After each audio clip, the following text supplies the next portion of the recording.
Recording number 163 Bhagavatam చదువుకుంటూ ఉన్నాము. మరియు భృగు విట్లనెను, వర్ణాశ్రమ ధర్మములు లోకక్షేమమునకు మార్గములు, వానిని ప్రసాదించున్నది ఋషులైన బ్రాహ్మణుల ధర్మము. పూర్వ ఋషుల సంప్రదాయము మనకు దారి చూపి రక్షించును.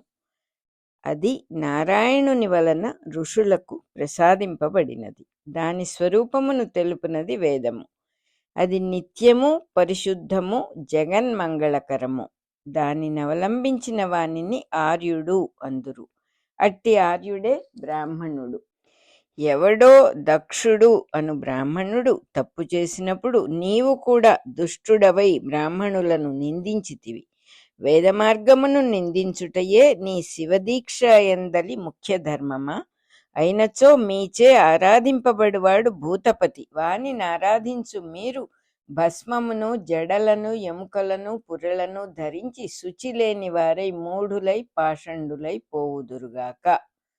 ఇట్లుద్రిక్తులై ఒకరినొకరు శపించుకొన్నను వారిద్దరును భగవదనుగ్రహము కలవారగుట వలన పరస్పర శాపములకు నాశమందక నిలబడిరి. ఇద్దరును మార్గము తప్పిరి అని అర్థము. పేరు శివుడైనను విష్ణువైనను పొందవలసినది భగవదనుగ్రహము కాని ఉద్రేకము కాదు.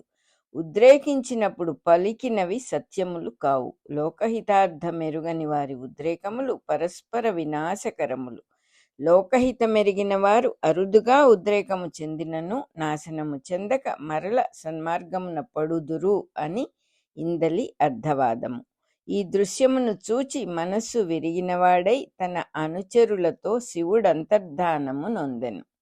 మిగిలిన ఋషులందరూ ఈ సత్రయాగమునకు పోవుట వలన కలిగిన మనస్తాపమును పోగొట్టుకొని పవిత్రులగుటకై ప్రయాగకు పోయిరి. అది గంగాయమునలు సంగమించిన పవిత్ర స్థలము. అచ్చట ప్రయాగము అనబడు సృష్టి యజ్ఞమున నారాయణుడు సంపూజ్యుడై ప్రకాశించెను. ఆ యజ్ఞమును విధి విధానముగా చతుర్ముఖుడు ప్రయాగలో 1000 సంవత్సరములు ఆచరించెను. అట్టి ప్రయాగకు పోయి ఋషులందరూ యజ్ఞదీక్షా స్నానములు ఆచరించి భక్తితో మెలగి కల్మషములను క్షాళనము చేసుకొని ఘనతకెక్కిరి. అచ్చట తమ నివాస భూములను ఏర్పరచుకొని ఉన్నారు కనుక తమ తమ ఆశ్రమములకు చేరిరి. దక్షుడు శివుని నిందించుట, నందికేశ్వరుడు భృగువు పరస్పరము శపించుకొనుట దుష్కర్మలు. సత్రయాగమునకై చేరిన ఋషులు దుష్కర్మలను చూచి దుష్టవాక్యములను వినవలసి వచ్చెను. వారి మనస్సులు కలతపడినవి కనుక తమ నివాసమైన ప్రయాగకు వచ్చి గంగాయమునల సంగమ స్థానమున స్నానమనరించి పాపములు పోగొట్టుకొని మనస్సు ప్రశాంతి చెంది తమ నివాసములు చేరిరి అని అర్థము. మన దేహములందు ఇడ, పింగళ అను నాడులు గంగాయమున అనబడును. అవి కలిసిన ప్రదేశము మన శిరస్సున ప్రయాగ అనబడును. దాని యందు లోకహితార్థములైన యజ్ఞ సంకల్పములు పుట్టుచుండును. ఇట్లు పుట్టుటకై సృష్టికి ముందు చతుర్ముఖుడు 1000 దివ్య సంవత్సరములు నారాయణుని ఉద్దేశించి తపస్సు చేసెను. మనలో యజ్ఞార్థ బుద్ధిని కలిగించు వివేకాదుల రూపమున ఋషులు వర్తించుచుందురు. వారు వ్యక్తమగు శరీర స్థానములే ఋషుల ఆశ్రమములు. అప్పుడప్పుడు దుష్కార్యములను చూడవలసి వచ్చినప్పుడు, దుష్టవాక్యములను వినవలసి వచ్చినప్పుడు మనలోని ఋషులు కలవరపడుచుందురు. అప్పుడు మరల యోగదృష్టితో చూచి దైవధ్యానము చేసినచో మరల సమాధి స్థితి చిక్కును. దీనినే ఋషీంద్రులు ప్రయాగకు పోయినట్లుగా అర్థవాదము చేసిరి. ఈ కథలన్నీయు ప్రజాసర్గమునకు సంబంధించినవి గాని ఒక తావునకు కొందరు వ్యక్తులకు సంబంధించినవి కావు. ఇవి శాశ్వత జగత్ కథలు. అప్పటి నుండి మామయగు దక్షునకు అల్లుడగు భర్గునకును విరోధము పెరిగెను. ఇట్లు చాలా కాలము గడిచెను. రుద్రుని మిగిలిన దేవతలతో బ్రహ్మ విష్ణువులతో కలిసి ప్రతి యజ్ఞమునను ఆహ్వానము చేయవలెను. రుద్రుడు రాని యజ్ఞము లేదు. అయినను దక్షుడట్టి యజ్ఞమునొకదానిని కల్పించెను.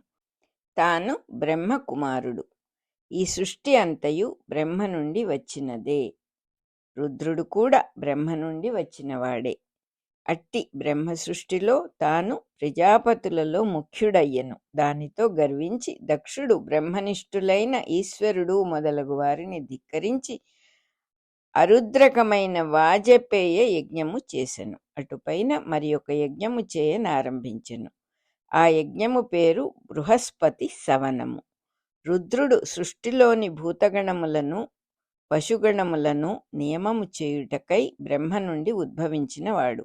యజ్ఞార్థమైన సృష్టిలో రుద్రునకు స్థానము తప్పదు. రుద్రుడు లేని జీవుల సృష్టిలో దీక్ష, పట్టుదల, ఇంద్రియములను దమించుట ఉండదు. రుద్రుడు పశుపతి అనగా తాళ్లతో బంధించినట్లు ఇంద్రియములను మనస్సును బంధించి హద్దులలో ఉంచువాడు. అతడు లేని సృష్టి అనగా యమనియమాదులు లేకుండా పుట్టి జీవించువారి సృష్టి.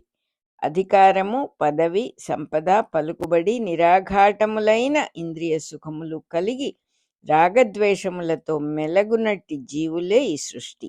వారి జీవితము యజ్ఞార్థము కాదు గనుక దెబ్బలాటలు, హత్యలు, విధ్వంసము మున్నగు లక్షణములతో దుర్మరణములుండును. పుట్టిన జీవి సవ్యముగా గట్టెక్కడు. దక్షయజ్ఞ ధ్వంసములోని పరమార్థమిదియే. ఇట్టి పశు ప్రవర్తన గల జీవులకు కూడా దేహము, ఇంద్రియములు, మనస్సు, అధిదేవతలు, ప్రాణప్రవృత్తులు కావలెను కనుక దక్షుని యజ్ఞమునకు రుద్రుడు తప్ప మిగిలిన వారందరూ వచ్చిరి. వారి సహాయముతో దక్షుడీ విధమైన ప్రజాసర్గమును ఆరంభించెను. దుర్మార్గులు, పశుప్రాయులు అగు వారికి కూడా మిగిలిన సృష్టియందు వలనే బలము, బుద్ధిబలము, పట్టుదల, పని సాధించుట, అధికారము, ఉత్సాహము మిక్కుటముగా ఉండును. ఇవి అన్నీయూ శక్తి స్వరూపములు. ఇవి కావలెనన్నచో శక్తి అను దేవత కూడా రావలెను. అట్టి వారికి కూడా శక్తి సంపన్నత ఉండుననియు, దుష్టులెంత శక్తిమంతులైనను ఆ శక్తి పరమేశ్వరునిదే కనుక దుష్టుల జీవిత పరమార్థము నెరవేరదనియు వివరించుటకే సతీదేవి దక్షుని యజ్ఞమునకు వచ్చినట్లు చెప్పబడినది. ఈ కథ దానిని గూర్చియే. వాజపేయ యజ్ఞము అనగా జీవుల చేత అన్నపానీయములు స్వీకరింపచేయు శక్తిని కల్పించుట. బృహస్పతి సవనము అనగా దేహము నుండి వాక్కును పుట్టించుట. ఒక శిశువు పుట్టి పెరుగుచుండగా వాడు ఇంద్రియ నిగ్రహము నేర్వకున్నను అన్నపానీయములను స్వీకరించుట నేర్చును. మాటలు నేర్చి పెద్దవాడై భాషను ఉపయోగించును. ఈ రెండు ధర్మములే వాజపేయము, బృహస్పతి సవనము. ఆ యజ్ఞమునకు వేడుకతో ఋషులు, ప్రజాపతులు, దేవతలు భార్యలతో కూడా వచ్చిరి. అందరునూ దక్షునకు శుభము కలుగునట్లు ఆశీర్వచనములిచ్చి సత్కారములందుకొనిరి. వీరందరూ దంపతులగునట్లు స్త్రీ పురుష శరీరములుగా ఏర్పడి వివాహములు ఆరంభమయ్యెను. దక్షుని పుత్రిక సతీదేవి భర్త ఇంట నుండి చూచుచుండెను. గగనమున చెరించుచున్న దేవతలు దక్షుని యజ్ఞమును స్తుతించుచూ పోవుచుండిరి. ఆ కలకలము విని కుతూహలపడి సతీదేవి ఆకాశము వైపునకు చూచెను.